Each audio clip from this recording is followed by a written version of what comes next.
Hello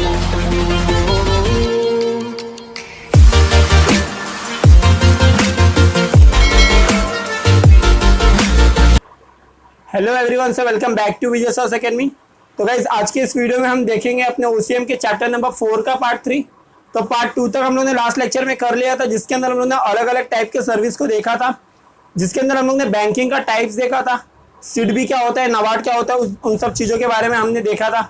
तो आज के इस वीडियो में हम देखने वाले हैं हमारा new modes of banking. Banking के अंदर क्या नए नए अलग अलग तरीकों की चीज़ अब आ चुकी है। जैसे हमने अलग अलग टाइप्स के बैंक को देखा था, अब हम देखेंगे फंक्शंस क्या होते हैं बैंक के, कौन कौन से जरूरी फंक्शन है जिसे प्राइमरी फंक्शन कहा जाता है, कौन कौन से सेकेंडरी फंक्शन है, एजेंसी फंक्शन है, उन सारों के बारे में हम आज जानने वाले हैं। तो एक एक करके वीडियो को स्टार्ट करते हैं और एक एक टॉपिक को हम इसमें कवर करते चलेंगे। पहला है आपका स्मॉल फाइनेंस बैंक, जो कि पेज नंबर 61 के टॉप पे है, आप देख सकते हो। Small finance bank, small finance bank क्या करता है? स्मॉल फाइनेंस बैंक जो होता है वो हमेशा छोटा अमाउंट आपको एज अ लोन प्रोवाइड करेगा अगर आपने कोई बिजनेस डाला हुआ है तो। There are banks with small finance bank licence provide basic banking services for the corporate acceptance of the deposit and lending. आपको डिपॉजिट लेना और पैसा देना, ये दोनों का दोनों काम कौन करता है? ये स्मॉल बैंक्स करते हैं। The aim behind these banks to provide a financial inclusion to section of the economy not being served by the other banks such as the small business unit। जो एक ऐसा सेक्शन होता है society का जिन लोगों को दूसरे बैंक से अच्छे से पैसे नहीं मिल पाते, वैसे लोगों को पैसा प्रोवाइड करने का काम ये पर्टिकुलर बैंक करती है। Small unit, marginal farmer, micro, ये सारी चीज़ों का प्लीज अंडरलाइन कर लो। अब ये पर्टिकुलर टॉपिक के अंदर मैं सारी एक एक लाइन्स को कवर ना करके मैं सिर्फ आपको इंपॉर्टेंट लाइन्स के बारे में बताता चलूंगा, जो आप कवर कर लोगे आपका नोट्स भी प्रिपेयर हो जाएगा। तो उसके अंदर है small industries and unorganise sector, existing non banking financial company, जो एनबीएफसी होती है आपकी, नॉन बैंकिंग फाइनेंशियल कॉर्पोरेशन, और आपका जो एमएफआई होता है वो क्या है? माइक्रो फाइनेंस इंस्टीट्यूशन, और एलएबी होता है जो लोकल एरिया बैंक होता है, मतलब लोकल एरिया में जो ऑपरेट करते हैं। तो ओवरऑल आपको स्मॉल फाइनेंस बैंक में ये सारी चीज़ें आपको अंडरलाइन करके आगे चलते रहना है। आगे आपका objective of small finance bank. Basically दो ऑब्जेक्टिव होते हैं किसी भी स्मॉल फाइनेंस बैंक के बारे में। देख लेते हैं क्या क्या ऑब्जेक्टिव है। पहला है provision of saving of unserved and underserved section of the population. जिन्हें जो अनसर्व्ड है, जिन्हें नहीं मिल रहा है पैसा, जो अनसर्व्ड है, और जो अंडरसर्व्ड है, मतलब जिन्हें जितना चाहिए मगर उतना नहीं मिल रहा है, ऐसे लोगों को ये लोग फाइनेंस प्रोवाइड करते हैं। आगे है second, supply of the credit to the small business unit. जो स्मॉल बिजनेस यूनिट है उन लोगों को भी क्रेडिट प्रोवाइड किया जाता है। Marginal farmer, micro and small industries and other unorganise sector. जो अनऑर्गेनाइज सेक्टर है, जो मतलब पूरी तरह जो रजिस्टर कंपनीज नहीं है, उन लोगों को भी लोन प्रोवाइड किया जाता है। आगे देखेंगे सेकेंड है आपका इसके अंदर पेमेंट बैंक। पहला जैसे हम लोग ने स्मॉल फाइनेंस बैंक देखा था, इसके अंदर हम देखेंगे पेमेंट बैंक।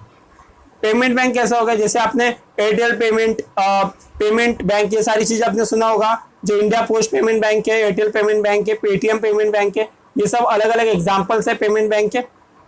ये कॉन्सेप्चुलाइज बाय द आरबीआई, मतलब आरबीआई ने इन्हें अपॉइंट किया है ये पेमेंट बैंक बनने के लिए।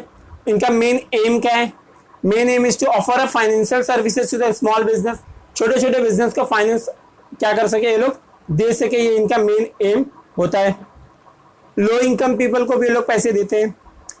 It is like any other bank and can carry out most of the banking function such as the remittance of the service, mobile banking, ATM card and net banking. ये जो सारी चीजें other services है, ये सब भी ये लोग प्रोवाइड करते हैं। कौन? Payment bank. तो बेसिकली आपको क्या याद रखना है, पेमेंट बैंक होता है क्या, उनका एग्जाम्पल क्या, उनका एम्स एंड ऑब्जेक्टिव क्या होता है। पूरे पैराग्राफ में से सिर्फ ये 4 पॉइंट के बारे में आपको पता होना चाहिए ताकि आप पेपर में लिख पाओ। मैं अभी भी बोल रहा हूँ, हर एक लाइन टू लाइन एक्सप्लेनेशन ये पर्टिकुलर चैप्टर के लिए पॉसिबल नहीं है, क्योंकि चैप्टर काफी लेंथी है, बहुत ईजी है। तो आपको सिर्फ जो मेन पॉइंट है उसे अंडरलाइन करो और उसे याद कर लो। इसमें क्या है, बेसिक जो only 1 lakh Indian post bank, मतलब जो इसके अंदर बेसिक डिमांड डिपॉजिट है वो 1 लाख तक होता है, उसे भी अंडरलाइन कर लो, इंपॉर्टेंट हो जाता है। आगे आपका फंक्शंस ऑफ कमर्शियल बैंक बहुत इंपॉर्टेंट है, एग्जाम पॉइंट ऑफ व्यू से ध्यान से सुनना। फंक्शंस क्या क्या होते हैं? प्राइमरी फंक्शन है पहली बात तो, दूसरी सेकेंडरी जो मैंने ऑलरेडी बता दिया था। प्राइमरी फंक्शन में क्या आता है? Accepting deposit. सेकेंडरी फंक्शन में एजेंसी फंक्शन और यूटिलिटी। प्राइमरी फंक्शन में एक्सेप्टिंग डिपॉजिट और generating loans and advances. Loan देना और डिपॉजिट लेना, ये इनका प्राइमरी फंक्शन हो गया, और एजेंसी फंक्शन और यूटिलिटी ये इनका सेकेंडरी फंक्शन हो गया। तो देख लेते हैं कि प्राइमरी फंक्शन के अंदर जो आपका एक्सेप्टिंग डिपॉजिट है, डिपॉजिट मतलब पैसा लेना, तो किन किन टाइप के, कितने टाइप के डिपॉजिट होते हैं इसके बारे में इसके अंदर दिया हुआ है डिटेल में। पहला है आपका टाइम डिपॉजिट, जो एक पर्टिकुलर टाइम पीरियड के लिए आप पैसे बैंक के पास रखते हो उसे टाइम डिपॉजिट बोला जाता है। बेसिक इसका जो इंफॉर्मेशन है, जो मीनिंग है, यही होता है। सेकेंड है फिक्स डिपॉजिट। फिक्स डिपॉजिट क्या है? फिक्स अमाउंट, फिक्स समय के लिए आप रखते हो जिसपे आपको इंटरेस्ट रेट ज्यादा मिलता है as compare to saving account, उसको बोलते हैं fix deposit. Bank account varies with the deposit period, जितना ज्यादा समय के लिए रखोगे उतना ज्यादा इंटरेस्ट आपको मिलेगा। सेकेंड है आपका रिकरिंग डिपॉजिट। रिकरिंग डिपॉजिट क्या होता है? पहले हमने फिक्स डिपॉजिट के बारे में देख लिया, टाइम के अंदर फिक्स डिपॉजिट देखा। अब रिकरिंग डिपॉजिट, रिकरिंग क्या होता है? बार बार चेंज होना, कोई चीज बार बार होती है इसे रिकरिंग बोला जाता है। It is operated by the salaried person, जो सैलरी वाले लोग होते हैं वो लोग इसको ओपन करते हैं।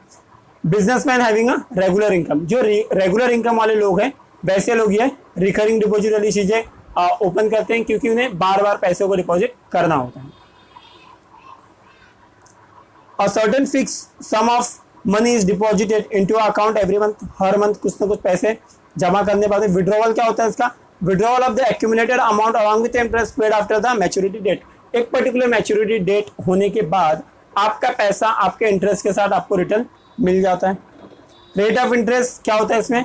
हायर होता है, which is similar to the fix deposit. Fix deposit जैसा इसके अंदर भी आपका रेट ऑफ इंटरेस्ट जो है सिमिलर हो जाता है। सेकेंड है डिमांड डिपॉजिट। बी पार्ट क्या है? Demand deposit. डिमांड डिपॉजिट में क्या है? Demand deposit are those which are repaid to customer whenever they demand. जब वो लोग डिमांड करेंगे तो उन्हें रिपे वो करना होता है। The means money can be withdrawn as per the wish of the customer. जब भी कस्टमर को जरूरत पड़ेगी वो अपना पैसा वहां से निकाल सकता है, इसीलिए इसे डिमांड डिपॉजिट कहा जाता है। यानी अब जब भी डिमांड करो आप पैसे वहां से निकाल सको। फर्स्ट है सेविंग अकाउंट। सेविंग अकाउंट क्या होता है? It is generally operated by those who are on the regular income. Saving account क्या होता है? जो भी आपको बैंक अकाउंट पता है इस समय जो आपके घर वालों ने खोल कर रखा है वो सारे सेविंग अकाउंट होते हैं। हमारे पास जो पैसे बचते हैं हम उसे ले जाके बैंक में डाल देते हैं, एक पर्टिकुलर इंटरेस्ट रेट मिलता है और जब चाहिए पैसे उसमें से आप निकाल सकते हो। तो बेसिकली आपको इतना चीज सेविंग अकाउंट के बारे में पता होना चाहिए। This deposit are mean to be the purpose of maximum saving, ज्यादा से ज्यादा सेविंग के लिए होना चाहिए। There is restriction on a withdrawal limit from this account. कुछ ना कुछ रेस्ट्रिक्शन भी होता है ऐसे अकाउंट से पैसे निकालने के लिए। This account carry a low interest rate. Fix deposit के मुकाबले इसमें इंटरेस्ट रेट काफी कम होता है। Interest is credited monthly, quarterly, half yearly, या तो 3 महीने में हो जाए, 6 महीने में हो जाए, 1 साल में हो जाए। हर 3 महीने 6 महीने में आपको इंटरेस्ट वहां से आता रहेगा। अकाउंट द पासबुक फैसिलिटी दिया जाता है, उसमें आपको आपके बैलेंस का एसएमएस आपके फोन पे हमेशा आते रहेगा। सेविंग अकाउंट के केस में अकाउंट स्टेटमेंट आपको मिलता रहेगा।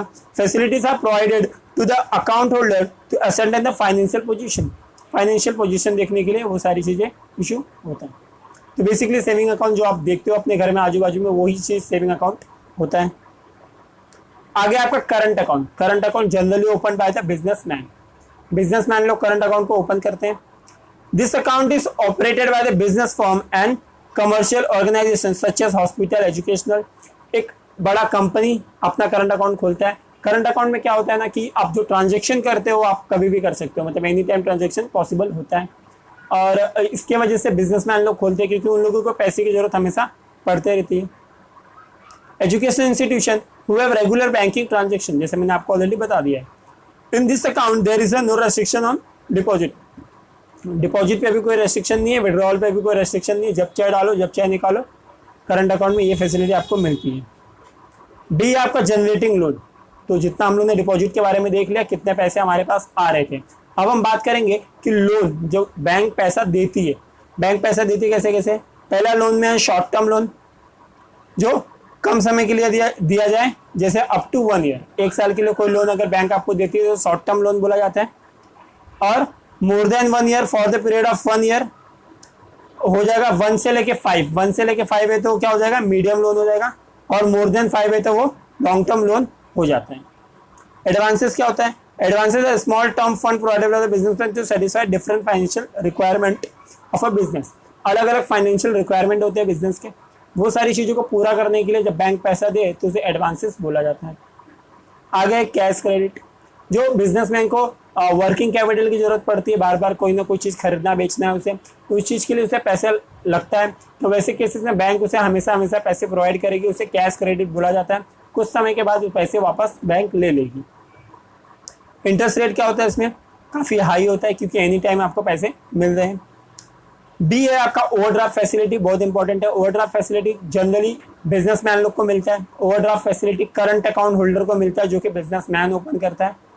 ओवरड्राफ्ट मतलब होता क्या है, जैसे आपने बैंक में 10,000 रुपये डाल दिए और आपको बैंक में 10,000 रुपये हैं, लेकिन आपको 15,000 की जरूरत पड़ गई, तो आप उस बैंक से 15,000 विड्रॉ कर सकते हो, निकाल सकते हो। क्यों, क्योंकि 5,000 जो रुपया रहेगा वो ओवरड्राफ्ट फैसिलिटी आपको मिलती है, यानी 5,000 रुपये आपको बैंक एक्स्ट्रा देती है, उस पर वो इंटरेस्ट भी चार्ज करेगी बाद में। लेकिन करंट अकाउंट होल्डर को ही सिर्फ ये फैसिलिटी मिलती है, ओवरड्राफ्ट फैसिलिटी। अंडरलाइन कर लेना, important exam point of no separate account is maintained and entries are showed in a current account. कोई भी नया सेपरेट अकाउंट नहीं बनता, अच्छे से इन चीज़ में बनती है। It is a temporary arrangement for the short period. एक टेम्परेरी अरेंजमेंट है छोटे समय के लिए, क्योंकि आप पैसे जो 5,000 निकाले थे एक्स्ट्रा, वो कम समय के लिए आप लेते हो। आगे डिस्काउंटिंग बिल्स ऑफ एक्सचेंज, इसके बारे में जान लेते हैं। जैसे कोई कस्टमर ए है और कस्टमर बी है। ए ने बी को बोला कि आप मेरे को माल दे दो 10,000 रुपये का, मेरे पास तो पैसे नहीं है, मैं आपको बिल दे देता हूँ। वो बिल लेके बी कहाँ जाएगा, बैंक के पास। बैंक को बोलेगा देखो मेरे जो बायर थे वो पैसा नहीं दे पाए मुझे, तो एक काम करो बिल आप रखो और मुझे पैसे दे दो। बैंक बोलेगा ठीक है मैं पैसे तो दूंगा, मगर 10 का 8 दूंगा, 10,000 का 8,000 दूंगा। तो जो 8,000 उसको मिलेगा, यानी 2,000 कम मिला, वही 2,000 उसे डिस्काउंट करके पैसे मिल गया, इसको बोलते हैं डिस्काउंटिंग। तो ये भी एक फैसिलिटी है जो बैंक आपको देती है as a deposit, sorry as a loan. किसको मिला, सेलर को ये एज अ लोन मिल गया। इसके अंदर इसके बाद है आपका सेकेंडरी फंक्शन। सेकेंडरी में जैसे मैंने आपको बताया था, एक है एजेंसी फंक्शन, दूसरा है यूटिलिटी फैसिलिटी। तो देख लेते हैं क्या क्या एजेंसी फंक्शन है। टोटल 5 एजेंसी फंक्शन है, इजी है, देख लेंगे। पहला है पीरियोडिक कलेक्शन एंड पेमेंट। कोई भी पेमेंट कलेक्शन होगा अगर आपका, जैसे कि आपको बहुत सारी फैसिलिटीज बैंक प्रोवाइड करती है। आपका commercial bank collect salary, dividend, interest and any other income. जो भी आपका इनकम वगैरह है, जैसे आपको पता है सैलरी अकाउंट वगैरह होता है, वो सब भी बैंक अपने पास लेके उसे प्रोवाइड कर देती है। Periodically on well and make a periodical payment such as taxes, bill, premium, rent etcetera. जो टैक्स होता है, जो प्रीमियम होता है, जो रेंट होता है, ये सब भी आप बैंक के थ्रू पे कर सकते हो या फिर ले सकते हो। Instruction provided by the customer, जैसे कस्टमर बोलेगा वो हिसाब से बैंक करती है, बैंक अपने मन से कुछ नहीं करती है। Commercial bank charges certain fix amount of, like वो लोग कुछ ना कुछ पैसे चार्ज करेंगे ये सारे सर्विस देने के लिए। सेकेंड है आपका पोर्टफोलियो मैनेजमेंट। पोर्टफोलियो मैनेजमेंट क्या है, आपका जो सिक्योरिटीज है, large commercial bank undertake purchase and sale of the securities. जैसे आपका शेयर हो गया, बॉन्ड हो गया, डिबेंचर हो गया, यह आपका बाइंग एंड सेलिंग कौन करता है, बैंक करता है। इसे पोर्टफोलियो मैनेजमेंट कहा जाता है। On behalf of client, client के बदले, this handling of securities known as a portfolio management. Third है आपका फंड ट्रांसफर, कोई फंड को ट्रांसफर करना पड़ा तो commercial bank provide facility of fund transfer from one branch to another branch. एक ब्रांच से दूसरे ब्रांच में फंड ट्रांसफर की फैसिलिटी भी यहाँ पे आपको मिलती है बैंक के द्वारा। आगे है डिमेटेरियलाइजेशन, जैसे आपने कोई शेयर खरीद के रखा हुआ है तो उसको डिमेटेरियलाइज कर देगी, यानी आपके पेपर फॉर्म में आपका शेयर है उसको वो बैंकिंग फॉर्म में कन्वर्ट करके देगी। यानी जब मटेरियल को बैंक में कन्वर्ट कर दिया जाए, डेटा में कन्वर्ट कर दिया जाए, तो इसे डिमेटेरियलाइज बोला जाता है। Hold their securities in the electronic format on the behalf of client. Fifth है फॉरेक्स सर्विसेज देते हैं, जो आपका इंटरनेशनल ट्रांजेक्शन होता है उसके लिए भी वो सर्विस देते हैं। Forex is abbreviation of the foreign exchange. जो फॉरेक्स है वो एक छोटा टर्म बना है, एब्रीविएशन बना है, छोटा बना है फॉरेक्स, फॉरेन एक्सचेंज का। बैंक में परचेस और sale the foreign exchange on behalf of client. Client के बदले बैंक भी फॉरेन एक्सचेंज खरीद या बेच सकती है। जैसे हमारा पैसा अलग है, यूएस का डॉलर है, वो सब चीज़ में एक्सचेंज होना रहेगा तो फॉरेक्स वहाँ पे रोल प्ले करता है। अगला है आपका यूटिलिटी फंक्शन। यूटिलिटी फंक्शन क्या है, commercial bank perform utility function for the benefit of client. क्या क्या देगी वो? Issue of draft and cheque, जैसे इसके बारे में आपको पता है, बैंक ड्राफ्ट करती है, मतलब चेक इशू करती है, डिमांड ड्राफ्ट इशू करती है। ये सब एक तरीके की फैसिलिटी है जो कस्टमर को मिलती है। आपका उस बैंक में अकाउंट है तो आप जाके वहाँ से डिमांड ड्राफ्ट वगैरह बना सकते हो, बैंक आपको बना के देगी, वो आता है यूटिलिटी फंक्शन के अंदर। सेकेंड है लॉकर फैसिलिटी, कोई आपका वैल्यूबल चीज़ है जो आप घर पे नहीं रख सकते तो आप जाके बैंक के लॉकर में उसे रख सकते हो, बैंक उसका कुछ चार्जेस आपसे लेती है और आपका चीज़ वहाँ पे रख देती है। अगला है आपका प्रोजेक्ट रिपोर्ट। बैंक में प्रिपेयर है project report feasibility studies on behalf of client. Project report enable a businessman to obtain a fund from the market.